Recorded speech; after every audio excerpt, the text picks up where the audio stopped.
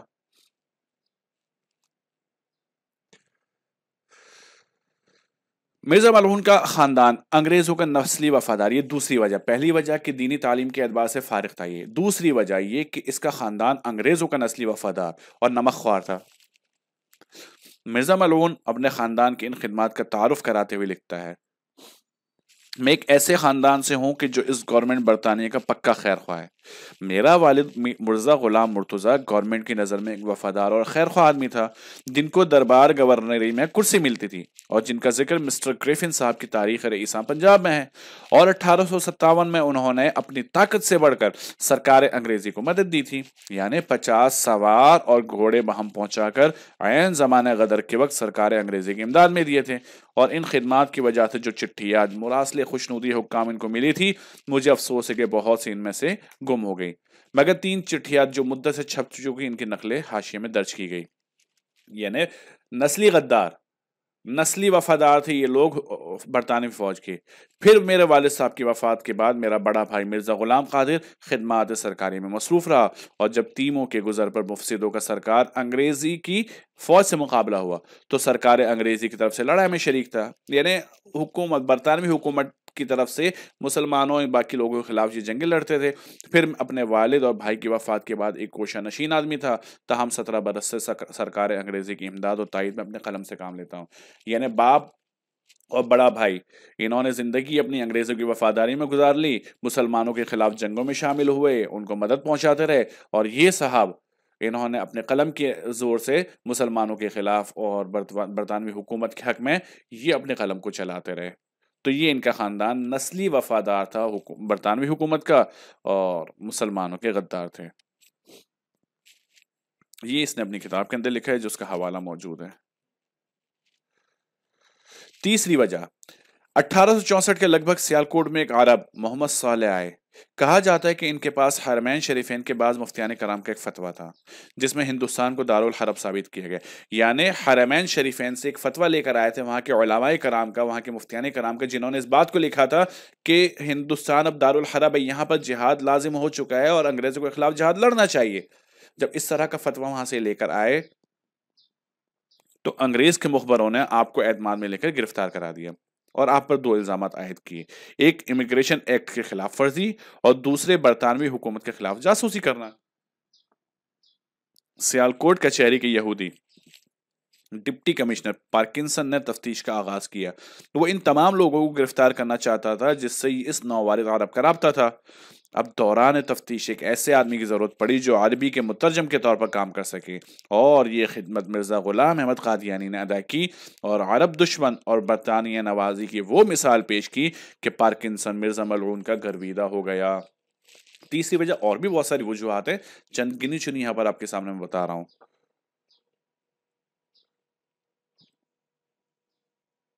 حتمی منصوبہ بندی کیسے ہوئی؟ آخری بات کہ ایک اور واقعہ جسے مرزا قادیانی کی زندگی میں سنگ میل کی حیثیت حاصل ہے، وہ پادری بٹلر ایم اے کی لندن واپسی ہے۔ یہ پادری برطانوی انٹیلیجنس کا ایک اہم رکن تھا اور مبلغ کے روپ میں کام کرتا تھا، ایجنسی کا آدمی تھا۔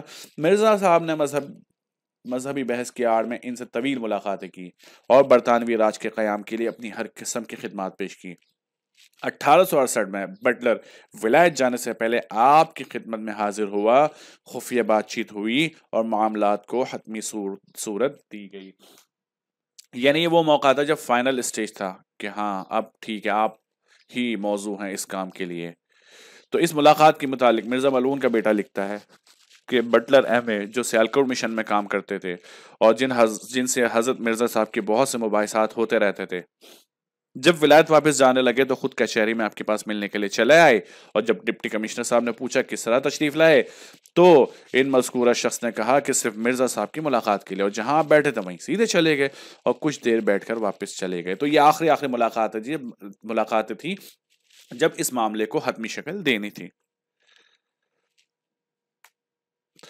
تو یہ وہ وجوہات تھی جن کی وجہ سے مرزا ملعون کا انتخاب ہوا کہ ہاں یہی شخص ہے جو مرزا ملعون، یہی وہ شخص ہے جو جھوٹا نبی کی حیثیت سے ہم اس کو لانچ کر سکتے ہیں۔ تو قادیانیت برطانیہ کی استعماری سیاست کا خود کاشتہ پودا ہے، یعنی ایک ایسی سیاسی تحریک ہے جس کو مذہبی رنگ دیا گیا۔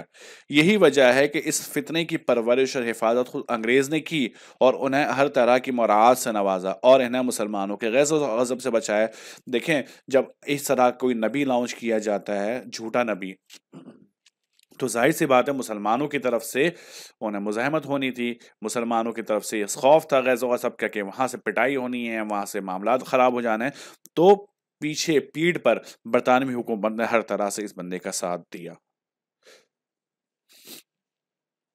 اس بات کا اعتراف خود مرزا ملعون کو بھی ہے، چنانچہ ایک مقام پر لکھتا ہے کہ سرکار دولت مدار ایک ایسے خاندان کی نسبت جس کو 50 برس کے متواتر تجربے سے ایک وفادار جانثار خاندان ثابت کر چکی ہے، اور جس کی نسبت گورنمنٹ عالیہ کے معزز حکام نے ہمیشہ مستحکم رائے سے اپنی چٹھیات میں یہ گواہی دی کہ وہ قدیم سے سرکار انگریزی کے پکے خیرخواہ اور خدمت گزار ہے۔ اس خود کاشتہ پودے کی نسبت نہایت حزم اور احتیاط اور تحقیق اور توجہ سے کام لے، اور اپنے ماتحت حکام کو اشارہ فرمائے کہ وہ بھی اس خاندان کی ثابت شدہ وفاداری اور اخلاص کا لحاظ رکھے۔ خلاصہ یہ ہے کہ دراصل یہ چاہتا تھا کہ ہم نے اتنے سال وفاداریاں نبھائی وہاں آپ لوگوں کے لیے، ہم نے جانی نقصان بھی کی، اپنی جانیں بھی پیش کی، مالی اعتبار سے بھی، اپنے وقت کے اعتبار سے، حتیٰ کہ اپنے ایمان کو بھی بیچ ڈالا آپ کی وفاداری کو ثابت کرنے کے لیے۔ لہٰذا اب ہماری ان وفاداریوں کا ہمیں صلہ چاہیے اور ہمیں مراعات چاہیے، تاکہ اور ہمیں حفاظت چاہیے تاکہ کوئی ہمارے اوپر اٹیک وغیرہ نہ کر سکے۔ تو اب یہ دراصل صلہ چاہ رہے تھے ان سے، حکومت سے۔ اور ایک مقام پر مزید لکھتا ہے کہ بابرکت قیصر ہند، تجھے تیری عظمت اور نیک نامی مبارک ہو۔ خدا کی نگاہیں اس ملک پر ہے جس پر تیری نگاہیں ہیں، خدا کی رحمت کا ہاتھ اس رعایا پر ہے جس پر تیرا ہاتھ ہے۔ تیری ہی پاک نیتوں کی تحریک سے خدا نے مجھے بھیجا ہے کہ پرہیزگاری اور پاک اخلاق اور صلح کاری کی راہوں کو دوبارہ دنیا میں قائم کروں۔ خلاصہ یہ کہ مختلف طریقوں سے یہ اپنی اہمیت جتلانے لگے یا بتانے لگے، اور ان کی اہمیت کا یہ اعتراف ہے دراصل ان لوگوں کا کہ ہاں ہم خود سے نہیں بلکہ ہمیں انگریزوں نے پیدا کیا، ہمیں انگریزوں نے بنایا اس کام کے لیے، جس کے لیے انہوں نے اپنے ایمان کا سودا کر اپنا ایمان بیچ ڈالا۔ اب اگلی بات، the arrival of British umpire in India کی تجاویز کے مطابق، جو ہم نے پیچھے رپورٹ کے تذکرہ کیا تھا، مسلمانوں کی دینی حساسیت کا فائدہ اٹھانے کا پروگرام بنایا گیا۔ چنانچہ اسی سال یعنی 1868 میں مرزا قادیانی بغیر کسی معقول ظاہری وجہ کے ملازمت سے استعفی دے کر قادیان چلا گیا۔ کیوں چلا گیا بھائی؟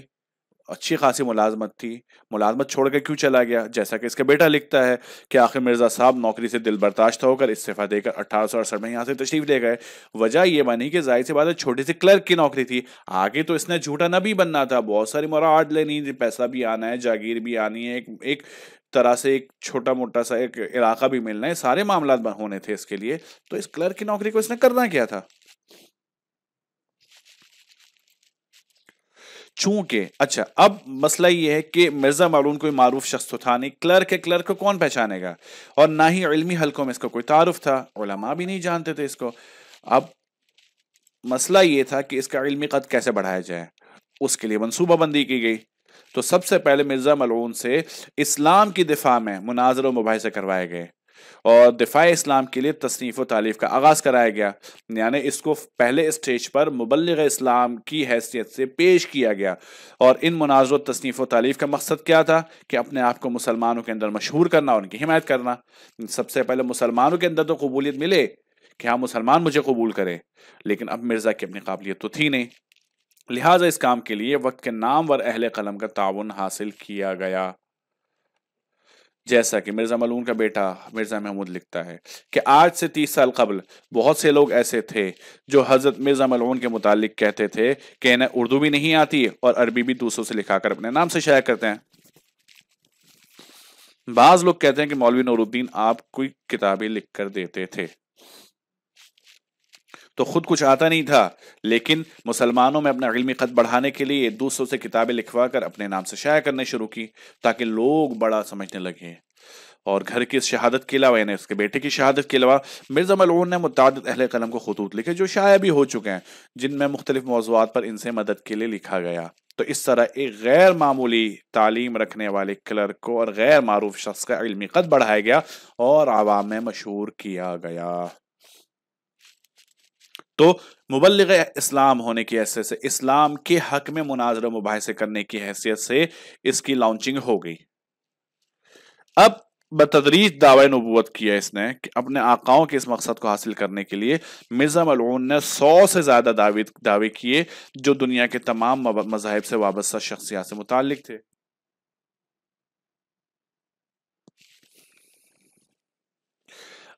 اب سوال یہ کہ مرزا ملعون نے ڈائریکٹ نبی ہونے کا دعویٰ کیوں نہیں کیا، بلکہ 100 سے زیادہ دعوے کیے آہستہ آہستہ، کبھی خود کو خلیفۃ اللہ کہا، کبھی مجدد کہا، تو کبھی محدث کہا، کبھی ذوالقرنین کہا، کبھی مہدی کہا، کبھی مسیح موعود کہا، تو مختلف دعوے کرتا رہا۔ یہ ڈائریکٹ نبوت کا دعویٰ کیوں نہیں کیا؟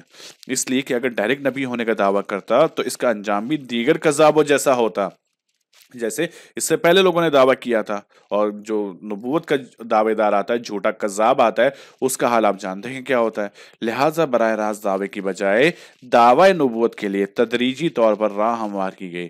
لہٰذا مرزا ملعون کے دعوی نبوت تک پہنچنے کو 3 مراحل میں تقسیم کیا گیا کہ 3 مرحلوں میں پہنچ کر وہ دعوی نبوت تک پہنچا۔ تو پہلا جو مرحلہ تھا، اس کا پہلا دور، یہ 19ویں صدی کے آخر سے پہلے تک، جس میں مرزا ملعون نے امت کے اجماعی عقائد اور نظریات کے مطابق ایک مبلغ اسلام کی حیثیت سے مناظرے کیے اور تحریر لکھی اور دعوے کی۔ 1880 میں ملہم من اللہ کی طرف سے الہام ہوتا ہے، جی بات بات پر وقفے سے کشف ہوتا ہے۔ 1882 میں مجدد ہونے کا دعویٰ کیا، 1889 میں امام مہدی ہونے کا دعویٰ کیا، اور 1891 میں مسیح موعود ہونے کا دعویٰ کیا۔ تو یہ 19ویں صدی کے آخر تک سے پہلے تک اس نے یہ مختلف دعوے کی الگ الگ انداز میں۔ اور چونکہ اس دور میں مرزا نے اسلام کے مسلم عقائد کی دفاع کا ڈھونگ رچا تھا، لوگوں کے سامنے مبلغ اسلام بن کر آتا تھا، تو لوگوں نے اس کو قبول عام بھی دیا تھا، لوگ اس کی بات کو سنتے بھی تھے، اور اسی دور میں اس نے یہ سارے مختلف دعوے کرنا شروع کر دیے تھے۔ پھر دوسرا دور 19ویں صدی کے آخر سے 20ویں صدی کے شروع تک کا تھا۔ اس دور میں اب اس نے نبی کی تعریف میں تبدیلی شروع کی، نبی ہونے کا دعویٰ نہیں کیا، نبی کون ہوتا ہے اس تعریف کو بدلنا شروع کیا، اور ختم نبوت کی معنوی تحریف کی کہ چونکہ اگر ختم نبوت کے معنی میں تحریف نہ کرتا تو خود کو نبی کیسے بدلاتا؟ مسلمانوں کو متفق عقیدہ ہے کہ حضرت محمد ابن عبداللہ صلی اللہ علیہ وسلم آخری نبی ہے۔ اگر اس اسٹیج کو آپ ختم کر دو گے، خراب کر دو گے معاذ اللہ، جو کہ کر نہیں سکتے ہو، تو پھر آپ کے لیے نبوت کا دروازہ آگے کھلے گا۔ لیکن اگر وہیں پر اسٹاپ لگ گیا تو آپ نبی کیسے بنو گے؟ تو اس معنی میں تحریف کرنا شروع کی، اور پھر 1899 میں ذلی بروزی نبی ہونے کا دعویٰ کر دیا۔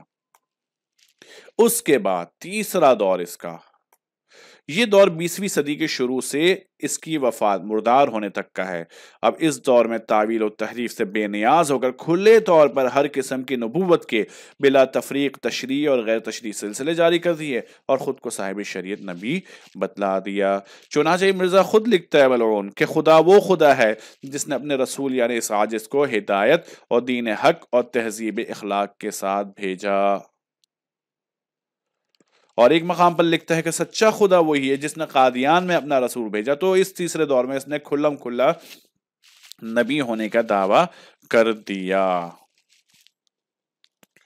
تو یہ 3 دور گزرے اس کے مختلف طرح کے دعووں کے۔ انشاءاللہ اگلی ہماری جو نشست ہوگی اس میں ان دعووں پر تفصیلی بحث ہوگی کہ کس دور میں کون سا دعویٰ کیا اور کیوں کیا، اس کی وجہ کیا بنی اور کس طرح کس نے دعویٰ کیا، وہ انشاءاللہ اگلی نشست میں۔ آج تو ہم صرف اس کی تاریخ پر بات کریں گے۔ تو مرزا قادیان ملعون کے مقاصد کیا تھے؟ نبی تو بنایا کہ مقاصد کیا تھے؟ تو انگریز گورنمنٹ کو بر صغیر میں اپنا تسلط قائم رکھنے کے لیے ایک ایسی جماعت کی ضرورت ہے۔ میں نے بتایا تھا شروع میں آپ کو کہ حکومت بنانا اور بات ہے، قبضہ کرنا اور بات ہے، لیکن اس حکومت اور قبضے کو برقرار رکھنا یہ مشکل کام ہے۔ تو اس قبضے کو اور اس تسلط کو قائم رکھنے کے لیے ایک ایسی جماعت کی ضرورت تھی جو انگریز کی خدمت میں دونوں جہاں کی کامیابی دیکھتی ہو، لیکن اس جماعت کے افراد بر صغیر کے ہی ہوں، اسی علاقوں کے ہوں، تاکہ ایک جیسے رہے معاملہ، تاکہ عوام میں گھل مل جائے اور نہ صرف انگریز کی اطاعت کے لیے ذہن سازی کریں بلکہ مسلمانوں میں جہاد کے حرام ہونے کو آسمانی حکم بنا کر پیش کریں۔ میں نے کہا نا شروع میں کہ نبی لانے کا مقصد صرف یہی تھا کہ نبی آ کر شریعت کو تبدیل کرتا ہے اللہ کے حکم سے۔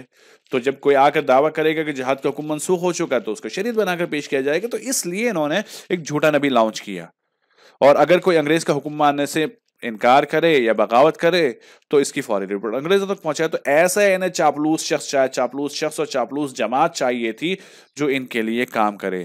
تو ان اغراض و مقاصد کے حصول کے لیے انگریز نے مرزا قادیانی اس کی جماعت کو پالنا پوسنا شروع کیا۔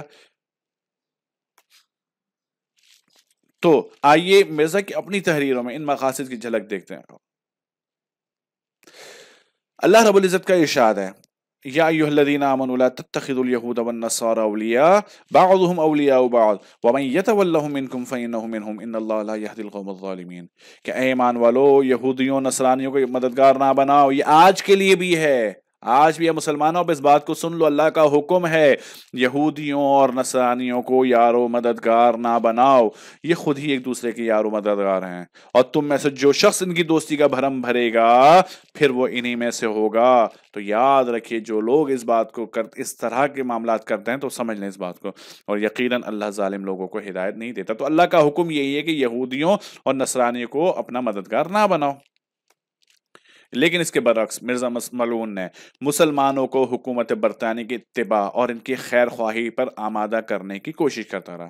چنانچہ ایک مقام پر لکھتا ہے کہ میرا مذہب جس کو میں بار بار ظاہر کرتا ہوں یہی کہ اسلام کے 2 حصے ہیں۔ دیکھیں سنیے گا اسلام کے 2 حصے کرتا کیا ہے۔ ایک یہ کہ خدا تعالیٰ کی اطاعت کریں، یہ تو زبردست بات ہے۔ دوسرا یہ کہ اس سلطنت کی جس نے امن قائم کیا ہو، جس نے ظالموں کے ہاتھ سے اپنے سائے میں پناہ دی ہے، نواب سراج الدولہ، ٹیپو سلطان، ان سب مسلمانوں کو یہ ظالم کہتا ہے کہ ان کے ظلم سے بچا کر ہمیں ایک امن والی حکومت میں لے کر آئے۔ تو وہ سلطنت کون سی؟ حکومت برطانیہ ہے۔ تو یہ ان کا خیر خواہ بنا حکومت کا۔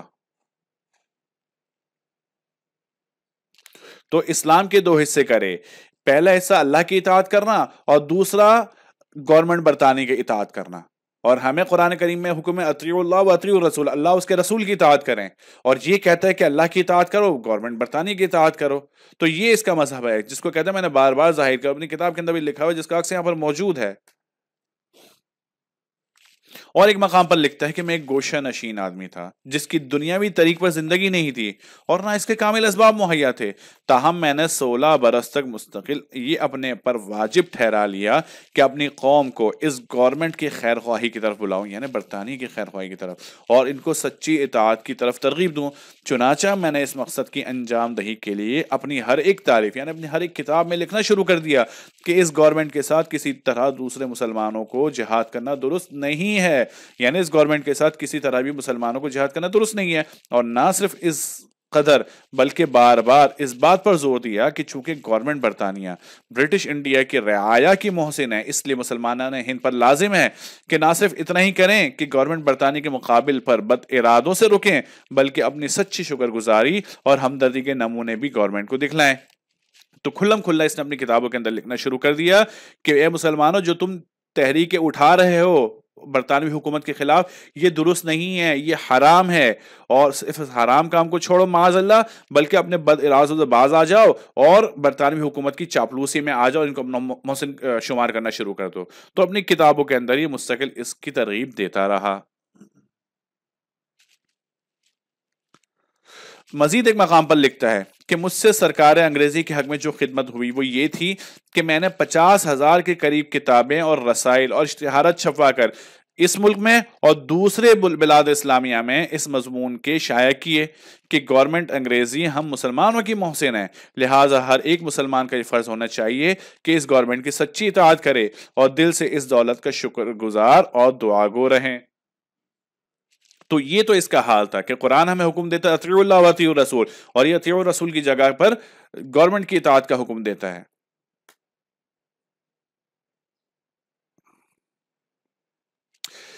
مرزا غلام نے انگریزوں کی وفاداری کا دم بھرنے میں کوئی کسر نہ چھوڑی، اور ایسا کام ظاہر سی بات ہے صرف اور صرف وہی شخص کرتا ہے جو خود انہی کا بنا بنایا کوئی پودا ہو، ان کا خود کاشتہ پودا ہو، اور انہی کا وفادار یہ معاملہ کر سکتا ہے۔ چنانچہ بقول شاعر کہ حرم والوں سے کیا نسبت بھلا اس قادیانی کو، وہاں قرآن اترا ہے یہاں انگریز اترے ہیں۔ دیکھیں عجیب سی بات ہے کہ خود نبوت کا دعوے دار ہے، خود کو نبی کہتا ہے، خود کو خاتم النبیین کہتا ہے، معاذ اللہ جھوٹا کذاب، لیکن مرتے دم تک ایک مرتبہ بھی نہ اس کو حج کی توفیق ہوئی، نہ ہی اس کو مدینہ منورہ جانے کی، یعنی زندگی بھر نہ مکہ گیا ہی ہے نہ ہی یہ مدینہ منورہ گیا ہے۔ تو ایسا شخص جو حرمین شریفین سے مرتے دم تک محروم رہا، وہاں نہیں پہنچ سکا، ایسا شخص نبوت کا دعوے دار۔ نبی اکرم صلی اللہ علیہ وسلم کا ایک مبارک ارشاد بھی سن لیجئے۔ آپ صلی اللہ علیہ وسلم فرماتے ہیں کہ قسم اس ذات کی جس کے ہاتھ میں میری جان ہے، میری خواہش اور تمنا تو یہی ہے کہ میں اللہ کی راہ میں مارا جاؤں، پھر زندہ کیا جاؤں، اور پھر مارا جاؤں، پھر زندہ کیا جاؤں، پھر مارا جاؤں، پھر زندہ کیا جاؤں، پھر مارا جاؤں، پھر زندہ کیا جاؤں، پھر مارا جاؤں۔ دیکھیں اس حدیث مبارکہ کے اندر نبی اکرم صلی اللہ علیہ وسلم نے اپنے جذبہ جہاد اور شوق شہادت کا کیسے اظہار کیا، کہ آپ صلی اللہ علیہ وسلم کی کیسی شدید خواہش تھی کہ اللہ کے راستے میں بار بار اپنی جان کا نذرانہ پیش کریں، اور اللہ کے نبی نے اسلامی تعلیمات میں اس جہاد کو ستون کی حیثیت قرار دیا۔ اس کے برعکس مرزا ملعون کیا بکتا ہے کہ میں نے کئی سو کتابیں جہاد کے مخالف تحریر کر کے عرب میں اور مصر بلاد شام میں اور افغانستان میں گورنمنٹ کی تائید میں شائع کی، یعنی گورنمنٹ برطانیہ کی تائید کے اندر ان کی اطاعت کرنے کے حکم میں اور جہاد کی مخالفت میں کئی سو کتابیں لکھ کر ملک، صرف اس ملک میں نہیں دوسرے ملکوں میں بھی چھپوا کر تقسیم کی ہے، کہ آپ نے ان ملکوں میں کوئی ایسی کتاب شائع کی باوجود اس کے کہ میری یہ خواہش نہیں ہے کہ اس خدمت گزاری کی گورنمنٹ کو اطلاع کروں یا اس سے کچھ صلہ مانگوں، جو انصاف کی روح سے اعتقاد تھا وہ ظاہر کر دیا۔ یعنی کہتا ہے کہ بھائی میں نے کسی پیسوں ویسوں کی لالچ میں کام نہیں کیا، بلکہ حقیقت یہی کہ میرا اعتقاد یہی ہے اور اصل معاملہ یہی ہے کہ جہاد ختم ہو چکا ہے اور اس گورنمنٹ کی اطاعت واجب ہو چکی ہے معاذ اللہ۔ تو یہ اپنا مذہب بنا کر اس کو پیش کر رہا ہے۔ مزید ایک مقام پر لکھتا ہے کہ میں نے 20 کتابیں عربی، فارسی اور اردو اس غرض سے تالیف کی کہ اس گورنمنٹ محسنہ سے ہرگز جہاد درست نہیں، بلکہ سچے دل سے اطاعت کرنا ہر ایک مسلمان کا فرض ہے۔ کس قدر چاپلوسی، کس قدر چاپلوسی ہے بٹر پالش کہ مرزا قادیانی کی ان تحریروں سے اس بات کو تو یہ بات تو واضح ہو چکی ہے کہ انگریز نے مرزا قادیانی کا انتخاب کیوں کیا۔ ہمارا پہلا سوال یہی تھا نا ابھی کچھ سلائڈز پہلے، کہ اور بہت سے لوگ ایسے تھے جن کو نبی بنایا جا سکتا تھا، کچھ نے انٹرویوز بھی دیے اور بہت سارے اور بھی بدکار لوگ تھے، بدبخت لوگ تھے، لیکن صرف مرزا ملعون ہی اس پوسٹ کا حقدار کیوں ٹھہرا۔ تو یہ جتنی بھی تحریر ہے، جتنی بھی سلائڈز ابھی میں نے آپ کو دکھائی ہے، تو اس بات کو واضح کرتی ہے کہ انگریزوں نے اس مرزا قادیانی کا انتخاب کیوں کیا۔ ایسا چاپلوس نہیں مل سکتا تھا نا دوسرا ان کو کوئی۔ تو جس شخص کے اس طرح کے نظریات اور خیالات ہو وہ کبھی مسلمانوں کو خیر خواہ نہیں بن سکتا۔ بلکہ ایسا شخص صرف اور صرف اپنے مفاد کی خاطر تمام کام کرتا، خود غرض ہے، اپنے مفاد کی خاطر ہر حد کو پھلانگ سکتا ہے۔ تو یہ تو تھے وہ معاملات، یہ وہ باتیں کہ مرزا ملعون کو لانچ کیوں کیا گیا۔ اب لانچ تو ہو گیا، لیکن اب ہمیں کچھ مٹیریل چاہیے، کچھ مواد چاہیے جس کو شریعت بنا کر پیش کریں۔ جیسے کہ نبی اللہ کی طرف سے مبعوث ہوتا ہے تو وحی کے ذریعے سے احکامات نازل ہوتے ہیں، اور وہی احکامات کتاب کی صورت میں جمع ہوتے ہیں۔ جیسے محمد ابن عربی صلی اللہ علیہ وسلم پر قرآن کریم احکامات کی صورت میں نازل ہوا، اور وہ احکامات جمع کر قرآن کی صورت میں ہمارے سامنے موجود ہیں۔ تو بھائی اس کو بھی تو کچھ نہ کچھ ایسا چاہیے تھا نا جس کو شریعت بنا کر پیش کرے۔ تو اس کا ماخذ کیا تھا، کہاں سے یہ چیزیں لے کر آیا؟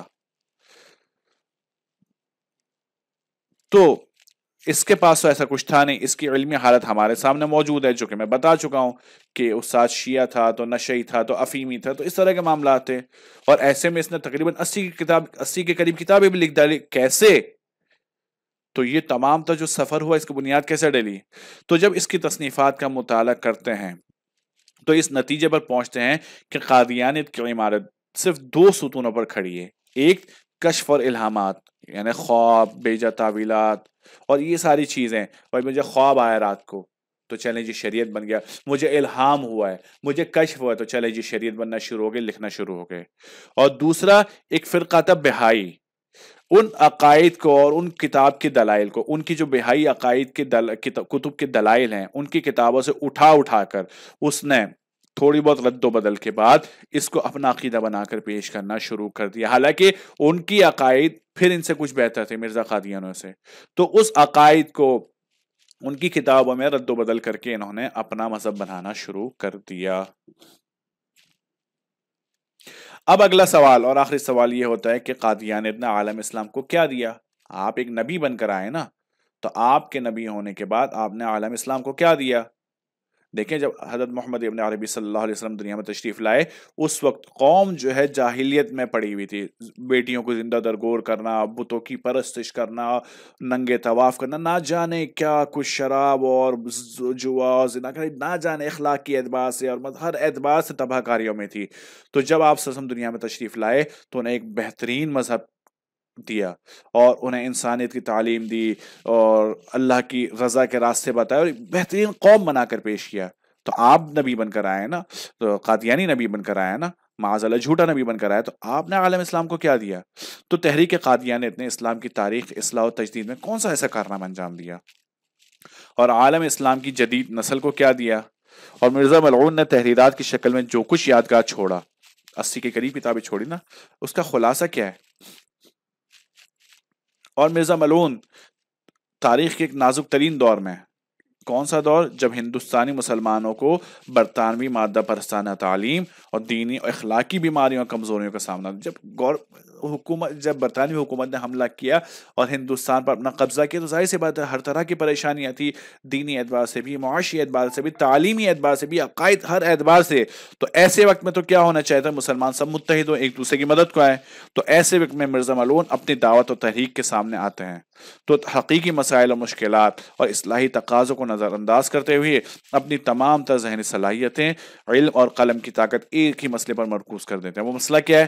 وفات مسیح اور مسیح اور موعود ہونے کا دعویٰ، یعنی حضرت مسیح وفات پا چکے یا زندہ ہیں، یہ بحث، اور دوسرا یہ کہ خود کو مسیح موعود کہلوانا شروع کر دیا۔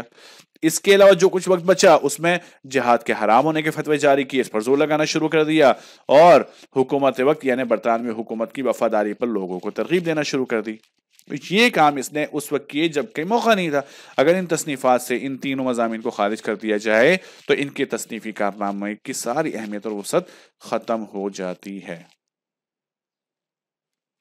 تو ایسے وقت میں جب عالم اسلام جو پہلے سے مذہبی اختلافات اور دینی نزاعات کے شکار تھا، اب کسی نئے جھگڑے کی برداشت کی طاقت نہ تھی، تو مرزا ملعون نئی نبوت کا علم بلند کرتے ہیں، اور جو اس پر ایمان نہ لائے اس کی تکفیر کرتے ہیں۔ نتیجتاً مرزا ملعون اور اس کی جماعت ایک طرف اور دوسری طرف پورا عالم اسلام ہے۔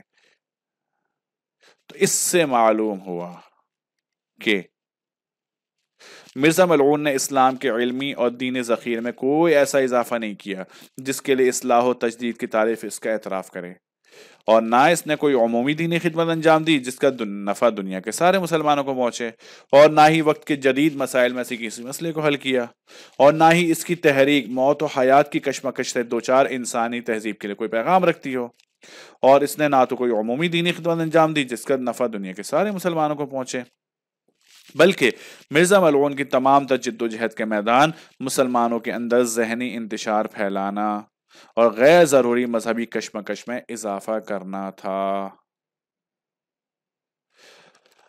البتہ اگر مرزا ملعون کو کوئی کامیابی ملی ہے تو صرف یہ کہ اس نے اپنے خاندان اور وارثوں کے لیے آغا خان کی طرح ایک مسند اور ایک دینی ریاست پیدا کر دی جس کے اندر ان کو روحانی سیادت اور مادی عیش و عشرت حاصل ہے، جو کہ آج بھی ہے۔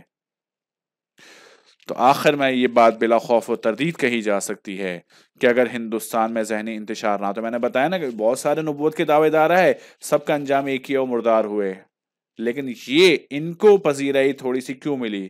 اس کی وجہ یہ کہ اگر ہندوستان میں ذہنی انتشار نہ ہوتا، اسلامی معاشرے میں اسلامی بنیادیں متزلزل نہ ہوتی، اور مسلمانوں کی نئی نسل نوجوان دینی تعلیمات اور عظمت انسانی کی حقیقی صفات سے اتنی بے خبر نہ ہوتی، جیسے کہ آج کا نوجوان بھی ہے، پورا دن سوشل میڈیا موبائل سے باہر نہیں آتا، تو آج کا مسلمان نوجوان بھی ایسا ہی ہے، اور حکومت وقت کی پشت پناہی اور سرپرستی نہ ہوتی تو یہ تحریک کبھی بھی اتنی مدت تک باقی نہیں رہ سکتی تھی۔